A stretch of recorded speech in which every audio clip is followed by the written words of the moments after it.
edad, napakabata pa dito, pare.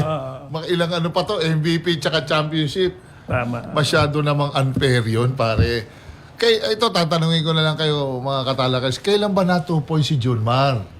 Pare, ikaw ba na 2 points ka na sa laro? Nung ano na ako. Siguro, Nung rookies. pababa na. Oo. Pero pare, Pero Junmar. Junmar, Okay, na 2 points. Pangalawa kong tanong, pinasahan ba? Ano shoot ni Junmar kung wala namang bola? Di ba? Kahit magdididi pa yan dyan, di pa, hingi, di pa. Hindi naman pinapasahan, wala naman ma-shoot yung tao. Correct. I'm not defending Junmar, ha? Si Junmar, pare, maliit ba si Junmar para hindi lang makita? Pare, ano ba ni Junmar? 6'10". 6'10", hindi mo makita. Hindi mo man lang subukan Junmar. Subukan nga natin kaya ni Junmar to 7-footer na to. Di ba pare? Bakit? Bakit kailangan pasahan?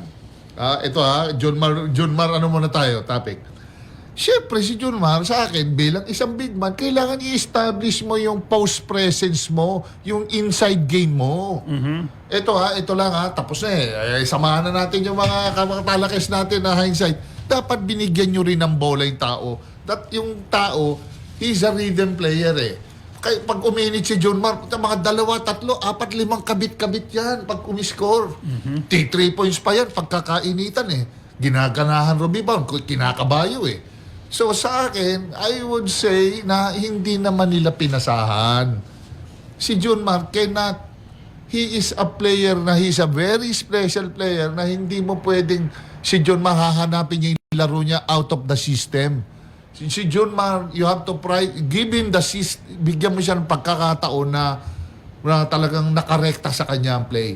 Kung di ko makakalimutan, nung araw, magsalita si Don Ramon Fernandez, di ba, nung araw, sabi niya, hindi nyo naman binigyan ng bola si Junmar sa loob Hindi naman niya na-establish yung laro, hindi naman niya kamong mga player na mga wing na isolate, open court, post, mga semi-post, pwede niyang hanapin ang score niya. Si Junmar talagang totally sa loob lang.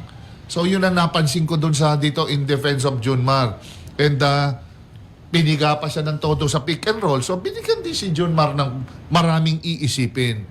And ikatlo, ikaapat, ang laro is up-tempo type of game. Uma-adjust din ang big man dito. Baka naman mamaya gusto niyang pumoste pero sa ilang dami ng takbo nakakaiba doon sa laro ng San Miguel na medyo jebay lang. Deliberate lang. Adjustment din sa big man yun. Baka mamaya napasobra yung ratratan talagang magsasalubong ang para kay hinihika sa pasok. Ano pa ipoposte mo? Tapos katabi pa niya is yung big man. Na pagkalaki-laki. So another nako, ano ba to? Sino ba mas may problema? Ako ba o yung import? Plus, wala ka pang bola. So, plus, yung ball movement. Ikutan yung Chinese Taipei. Wala naman talagang back down dyan. ISO, wala And sa akin, nakita ko pa rin, isa pa rin na kailangan umadjust si Junmar dyan is yung time management. Kasi si Junmar, galing sa PBA grueling na finals yan. Yes. So, binitbit niya rin yung team. So, kailangan hapong-hapo na rin yan kung titignan mo yung Junmar. So, bahala na sila coach team babalansi dyan. And yun lang, yung presence niya sa middle, tapos yung nagkaroon ng shootout, sagutan, which is good. But medyo bandang uli, siningil si Junmar dahil hindi na-i-involve si Junmar sa laro. It's not si Junmar nagtatago sa bola. Ang laki ni Junmar. Nandun yan, kumbaga sa walang pwedeng hindi makakita kay Junmar. Hindi lang talaga nabigyan ng bola, pare.